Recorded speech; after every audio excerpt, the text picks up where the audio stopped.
ये है मेरी स्टोरी। एक मिडिल क्लास अनाथ लड़का जो अंडर एज होकर भी मजबूरी में कॉल सेंटर में काम करता था, जिसके पास अपनी स्प्लेंडर में पेट्रोल डालने के लिए 100 रुपए भी नहीं होते थे, जिसने एक्चुअली अपना सारा सफर जीरो से स्टार्ट किया, from broke to having every fucking thing he always wanted. Today I buy whatever I want, literally whatever I want. तो this is my store looks like right now.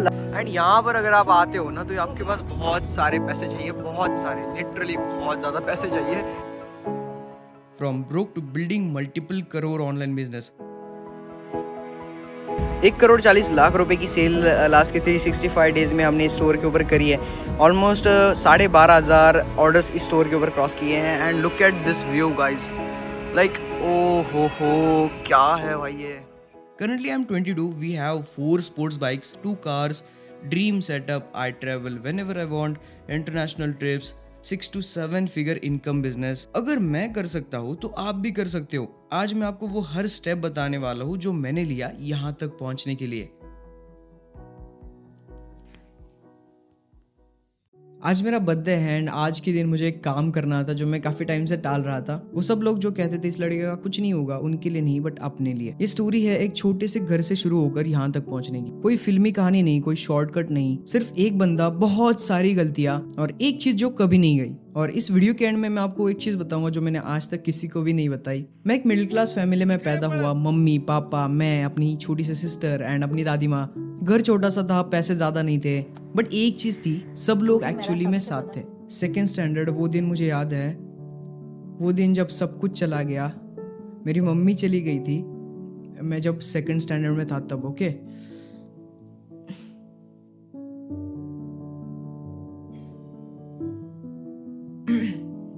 उस उम्र में ये समझ नहीं आता कि हमेशा के लिए का मतलब क्या होता है। अभी आपको लग रहा होगा यार इससे वर्स्ट क्या ही हो सकता है ना, बट यार कुछ साल बाद मैंने अपने पापा को भी खो दिया। एक दिन अचानक दोनों हैं एंड एक दिन दोनों नहीं है। और ये चीज कैसी फील होती है ये मैं आपको वर्ड्स में एक्सप्लेन नहीं कर सकती। मेरी छोटी सी सिस्टर थी, घर की सारी जिम्मेदारियां थी, दादी थी, बट पैसे नहीं थे। एंड ये सब चीजें मैं बहुत छोटी सी उम्र से देखता आया। अगर आप भी फाइनेंशियली स्टेबल नहीं हो, पैसों के रिलेटेड दिक्कतें चलती रहती, तो आप शायद ये चीजें फील कर पाओगे। 6 स्टैंडर्ड में था मैं, अराउंड 11-12 साल का हूँ। मुझे हमेशा से कुछ ना कुछ करना था। ऑलमोस्ट ऑनलाइन इनकम कहीं से तो जनरेट करनी थी, कुछ ना कुछ तो करना था कि यार कहीं से कुछ पैसे आ जाए। मैंने 100 से भी ज्यादा यूट्यूब चैनल्स बनाया। मैं अलग अलग चीजें ट्राई करता था, मतलब अभी एक्सप्लेन भी नहीं कर सकता। कॉन्सेप्ट हुआ करता था, वो एआई अब हर किसी के हाथों में है। दोस्तों इस वीडियो में मैं आपको बताऊंगा।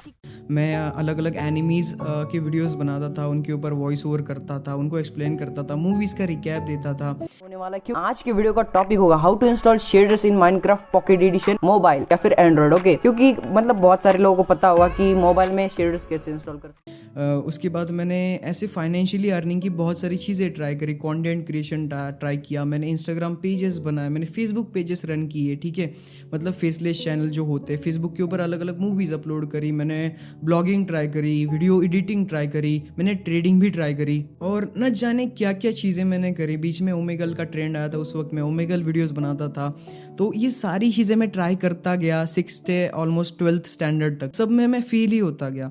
फेल मतलब पूरा का पूरा फेल नहीं। जब मैं 10th में था, लॉकडाउन लगा था, कोरोना वगैरह आया था, उस वक्त मैं गेम खेलने लग गया। पापा का फ़ोन था मेरे पास, मैं गेम खेलने लग गया। मैं फ्री फायर खेलता था। मेरा गेम प्ले काफ़ी ज़्यादा अच्छा था। मैं अकेला बंदा ऑलमोस्ट 20-25 बंदों को आसानी से मार देता था। सो मैंने उसकी रिकॉर्डिंग करके यूट्यूब के ऊपर डालना स्टार्ट किया। एंड उस वक्त ये गेमिंग, पबजी, फ्री फायर, इन सब का ट्रेंड इतना क्रेजी था, इतने ज़्यादा मिलियंस में लोग ये सारी चीज़ें खेलते थे और उसको देखते थे यूट्यूब के ऊपर, उसके टिप्स एंड ट्रिक्स, वो सारी चीज़ें मैं गेम प्ले अपलोड करता था। एंड मेरे गेम प्ले देखकर काफ़ी ज़्यादा लोग मतलब सब्सक्राइब करने लगे एंड मेरी स्किल्स की तारीफ करने लगे। एंड ऑलमोस्ट 1 साल के अंदर मैंने अपने चैनल के ऊपर 70,000 सब्सक्राइबर्स गेन किए थे। सब कुछ सही था, यूट्यूब की इनकम आ रही थी, उससे मैंने पैसे सेव किए थे, मैंने फ़ोन लिया था अपना नया वाला।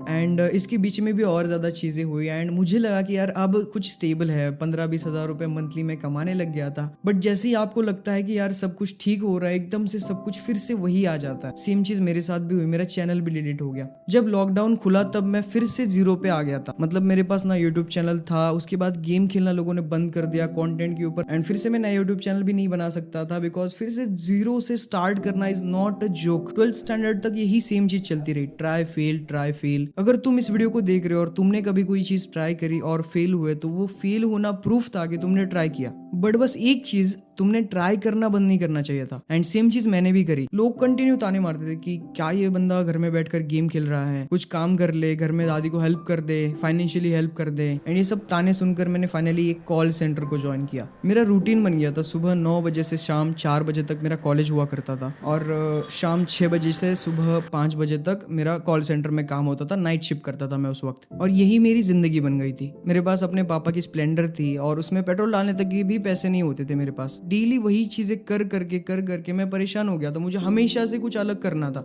एंड वो सब चीजें मुझे डेली याद दिलाती थी कि मैं कहाँ पर हूँ। एंड बचपन से ही मुझे कुछ अलग चीज करनी थी। मैं इन सब चीजों के अंदर ट्रस्ट नहीं करता था। ये एजुकेशन सिस्टम, इंडिया का एजुकेशन सिस्टम, ये जो टीचर्स पढ़ाते हैं, ये 20-25 हज़ार की नौकरियां, इनसे मुझे कुछ अलग करना था बचपन से। मैंने कॉल सेंटर में कुछ महीने काम तो किया, मुझे 10,000 रुपये सैलरी थी उस वक्त, बट मैं खुश नहीं था बिकॉज मुझे पेट्रोल में ही 3-4 हज़ार रुपये मेरा खर्चा हो जाता था। नाइट शिफ्ट कर करके पूरा बॉडी पेन करने लग जाता था और मैं पूरा एग्जॉस्ट हो जाता था, रात को सो नहीं पाता था। 1-2 घंटे मेरी नींद होती थी, सुबह कॉलेज जाना होता था। कॉलेज में जाने के बाद भी मैं अपने जो टीचर्स होते उनसे ताने सुनता था कि लेट क्यों आ रहे हो। कई बार मुझे कॉलेज जाने में लेट होता था इन सब चीज़ों की वजह से। जितने भी पैसे मैंने कमाए वो इन्हीं चीज़ों के अंदर मैंने स्पेंड कर दिए। मैं बीमार पड़ गया ये सब चीज़ रूटीन कर करके एंड मैंने हॉस्पिटल का बिल पे कर दिया उन सारे पैसों से।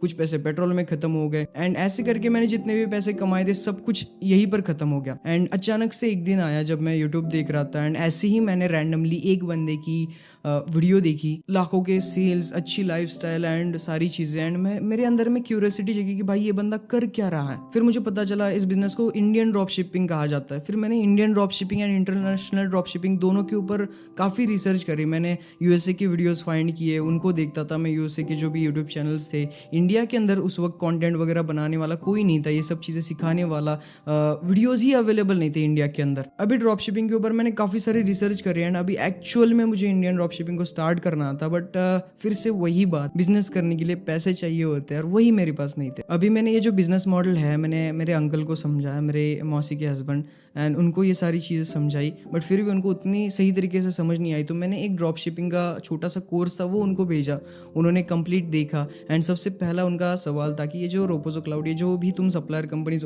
यूज़ कर रहे हो ड्रॉप शिपिंग करने के लिए, क्या वो सच में पैसे देती है? एंड ऑनेस्टली मेरे पास इन चीज़ों का आंसर ही नहीं था उस वक्त। बट मैंने कहा चलो देखते हैं, ट्राई करके देखते हैं अंकल, जो होगा देखा जाएगा, बट बिजनेस एक्चुअली में अच्छा है। अंकल मान गए, बट फिर भी एग्जैक्टली मैंने वही किया जो एक बिगिनर अपनी स्टार्टिंग में करता है, वही सेम गलतियां जो सब करते हैं। मैंने टोटल 8 प्रोडक्ट टेस्ट किए रहे, एक के बाद एक। कभी मेरी वेबसाइट अच्छी नहीं थी, कभी मेरी मार्केटिंग अच्छी नहीं थी, कभी मेरे ऐड का वीडियो अच्छा नहीं था, कभी मैं प्रोडक्ट ओवर प्राइस में बेचता था, या फिर कभी मेरा प्रोडक्ट ही अच्छा नहीं था। मैंने टोटल 40,000 रुपए का लॉस किया मेरे अंकल का। मैं ये आज आपको इसलिए बता रहा हूँ बिकॉज ये सारी चीज़ें कोई नहीं बताता। सब लोग आपको फ्लैशी नंबर्स दिखाएंगे, सक्सेस दिखाएंगे, बट फेलियर्स आपको कोई नहीं दिखाता। इवन मैं भी नहीं दिखाता। 40,000 रुपए मैंने लॉस कर दिया एंड वो अमाउंट मेरे लिए उस वक्त इतनी ज़्यादा बड़ी थी। एंड ऐसा नहीं कि मेरे जो भी रिलेटिव्स है वो बहुत फाइनेंशियली स्ट्रॉन्ग है, ऐसा भी कुछ नहीं। वो भी मिडिल क्लास फैमिली से ही थे, बट उनके पैसे मैंने डुबाए। तो मेरी चेस्ट के ऊपर ऐसा पूरा हैवी फील होने लगा था मुझे उस वक्त। बट फिर भी मैंने एक लास्ट प्रोडक्ट को टेस्ट करने का सोचा। उस वक्त मैंने लिटरली काफ़ी सारे प्रोडक्ट को टेस्ट किया। कुछ प्रोडक्ट अच्छे भी थे, बट उस वक्त मुझे ड्रॉप शिपिंग एक्चुअल में आती नहीं थी। सही से फेसबुक ऐड चलाना नहीं आता था, सही से वेबसाइट बनाना नहीं आता था। डॉन थीम आती थी उस वक्त शॉपिफाई के ऊपर, मैं एग्जैक्टली वही की वही शॉपिफाई थीम को यूज़ करता था। डॉन, नो कस्टमाइजेशन, नथिंग, बस COD फॉर्म ऐड करता था। इवन मैं उस वक्त रिव्यूज़ भी नहीं डालता था अपनी वेबसाइट के ऊपर। कलर थीम भी कोई नहीं, just black and white theme file and वही बेसिक डिस्क्रिप्शन डिस्क्रिप्शन किसी का कॉपी पेस्ट किया हुआ है, वही फोटोज़, एंड बहुत ही सिंपल वेबसाइट होती थी जिसकी वजह से कन्वर्जेंस ही नहीं आते थे। बट ये गलतियाँ मुझे समझ ही नहीं आ रही थी बिकॉज मुझे उन चीज़ों का उतना ज़्यादा अच्छे से नॉलेज नहीं था। हर बार लगता था ये प्रोडक्ट अच्छा है, ये चल जाएगा, बट वो भी नहीं चलता था। 2-4 ऑर्डर्स आते थे एंड एट दी एंड ये भी RTO हो जाते थे। एंड लास्ट टाइम मुझे लगने लगा कि ये जो RTO वगैरह की चीज़ है ये सब रोपोजो क्लाउड ही करता है। एंड उस वक्त कुछ लोगों ने रोपोजो क्लाउड के ऊपर कुछ वीडियोस डाले थे कि ये जेन्युइन सप्लायर नहीं है वगैरह वगैरह। तो मेरे मन में ऐसे डाउट बैठने लगा कि यार एक्चुअल में ये रोपोजो क्लाउड ही कर रहा है। बट फिर भी मैंने एक लास्ट ट्राई देने का सोचा। मैंने एक प्रोडक्ट चूज़ किया, हेयर स्ट्रेटनिंग कॉम, उसके ऊपर कंप्लीट वीडियो अवेलेबल है मेरे यूट्यूब चैनल के ऊपर। मैंने वेबसाइट डेवलप करने के लिए ऑलमोस्ट 5 दिन बताया। एक वेबसाइट को हार्डली 1 घंटे में आप कस्टमाइज कर सकते हो। मैंने 5 दिन लगाए एक वेबसाइट बनाने के लिए। उसके सबसे हाई क्वालिटी इमेजेस फाइंड करे, best description, best reviews, Amazon से मैंने रिव्यूज़ उठाए एंड सारी चीज़ें एकदम परफेक्ट करी थी। इवन जो वीडियो मैं ऐड के ऊपर चलाने वाला था उसकी स्क्रिप्ट भी मैंने खुद लिखी, उसके अलग अलग क्लिप्स फाइंड किए, मैंने ही वॉइस ओवर किया था। मेरे फ़ोन के रिकॉर्डर से मैंने वो वॉइस जो है मेरी स्क्रिप्ट है मेरे वॉइस में रिकॉर्ड करी, उसका वीडियो बनाया, उस वीडियो के ऊपर मैंने ऐड चलाए थे। आप यकीन नहीं करोगे, मेरा 1000 रुपये पर डे का बजट था एंड डेली मुझे 20-25 ऑर्डर मिनिमम आते थे। 30-35 हाईएस्ट ऑर्डर्स मेरे जाते थे बस 1000 रुपये में। 30 रुपये, 40 रुपये, 25 रुपये का CPP मेरा आता था उस प्रोडक्ट के ऊपर डेली। एंड ये सब देख के मेरे खुशी का कोई ठिकाना नहीं रहा बिकॉज फर्स्ट डे से मुझे उस प्रोडक्ट के ऊपर ऑर्डर आना स्टार्ट हो गया था। एंड ऑनेस्टली बताओ तो वो मेरा लक था बिकॉज अगर वो प्रोडक्ट नहीं चलता तो आज मैं आपके सामने यहाँ पर नहीं बैठा होता। उस एक प्रोडक्ट को मैंने इतना अच्छे तरीके से स्केल किया, अंकल से पैसे लिए, रिलेटिव से पैसे लिए एंड वो ऐड के ऊपर चलाता गया। मैंने काफ़ी अच्छे पैसे बनाए, काफ़ी महीने उस सिंगल प्रोडक्ट को बेचकर मैंने काफ़ी अच्छी सेल्स क्रॉस करे। हमारा अभी इंस्टाग्राम डिसेबल हो गया है, नहीं तो आपको समझ आता बिकॉज मैंने इंस्टाग्राम के ऊपर एक स्टोरी हाईलाइट में मेरे पुराने वो जो स्टोर है उसके स्क्रीनशॉट्स डाले हुए थे। मैं उसको स्केल करता गया एंड एक दिन मैंने MT-15 खरीद ली। ऑनेस्टली बताओ तो ये जो ऑनलाइन चीज़ें मैं ट्राई कर रहा था ये बस मुझे एक बाइक चाहिए थी। मुझे बाइक्स का बचपन से बहुत ज़्यादा शौक है। मुझे एक अपनी फेवरेट बाइक लेनी थी जो है MT-15 एंड वो लेने के लिए मैं ये सारी ऑनलाइन चीज़ों को ट्राई कर रहा था। मुझे किसी को कुछ प्रूव नहीं कर रहा था, मुझे किसी को कुछ नहीं दिखाना था, मुझे बस अपनी बाइक लेनी थी एंड बस उसी की वजह से मैं ये सब ऑनलाइन चीज़ें ट्राई कर रहा था। एंड फाइनली ऑलमोस्ट 8-9 महीने के प्रॉफिट से मैंने MT-15 ले ली, मेरी पहली बाइक, मेरी अपनी खुद की बाइक। और वो दिन मैं इतना ज़्यादा खुश था बिकॉज मैंने बहुत कुछ कर लिया था मेरे खुद के, मेरे पॉइंट ऑफ व्यू से, मेरी नज़र में मैंने बहुत कुछ अचीव कर लिया था उस वक्त जब मैंने अपने खुद के पैसों से अपनी बाइक ली उस वक्त। एंड फाइनली मुझे कॉन्फिडेंस आने लगा अपने खुद के ऊपर। वो प्रोडक्ट चलना फिर बाद में बंद हो गया एंड फिर से वही सेम गलतियाँ, वही सेम चीज़ें मैं दोहराता गया।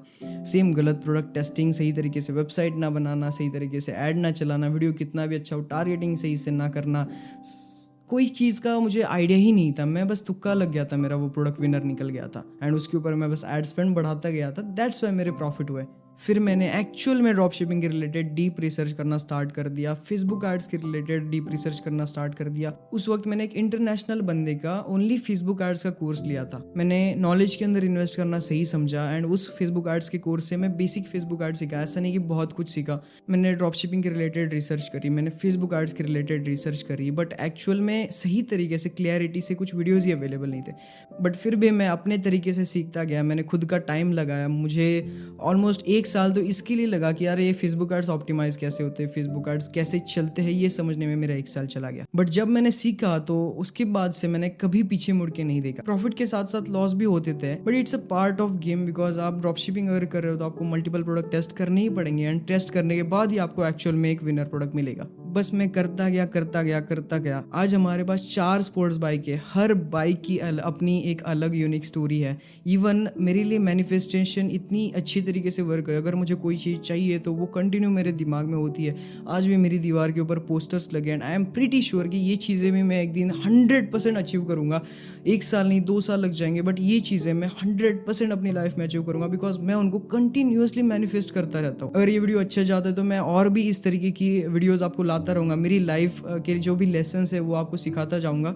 बट ये वीडियो अगर आपको पसंद आता है तो आज हमारे पास 4 स्पोर्ट्स बाइक है, R15, MT-15, ड्यूक, रिसेंटली हमने GT650 ली और वो भी हमने ड्रॉप शिपिंग चैलेंज से ली थी। लास्ट बर्थडे में जब 20 ईयर्स का था मैंने थार ली, अपने खुद के पैसों से थार लेना एंड वो भी 20 की एज में, नॉट अ जोक भाई। मैंने उसके ऊपर कंप्लीट वीडियो भी डाला है। पूरे गांव मुझे देख रहा था कि ये बंदा कर क्या रहा है। ये जो आप मेरा घर देख रहे हो ये मैंने खुद बनाया है पिछले साल। ये जो आप सेटअप देख रहे हो वो सेटअप 10 लाख रुपए से भी ज़्यादा का सेटअप मैंने खुद बनाया है। International trips, offline businesses, savings, और अभी मैं ओनली 22 ईयर्स का हूँ। लेकिन ये सब चीज़ें, बाइक्स, कार, घर, ट्रिप्स, ये सक्सेस नहीं है, ये रिजल्ट्स है। सक्सेस वो था जब मैंने डिसाइड किया कि अभी लोगों की बात नहीं सुनूंगा, मुझे करना है तो यही करना है, कितना भी टाइम लग जाए।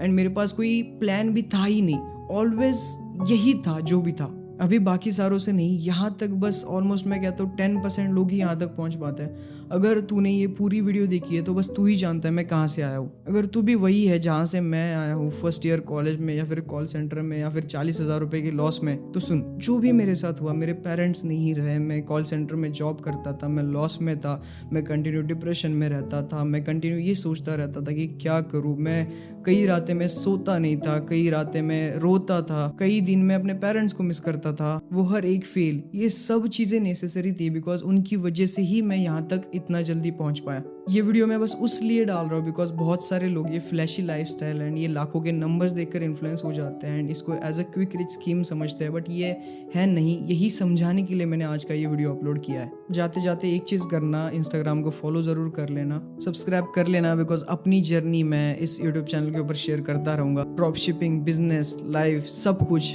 एंड वो भी रियल।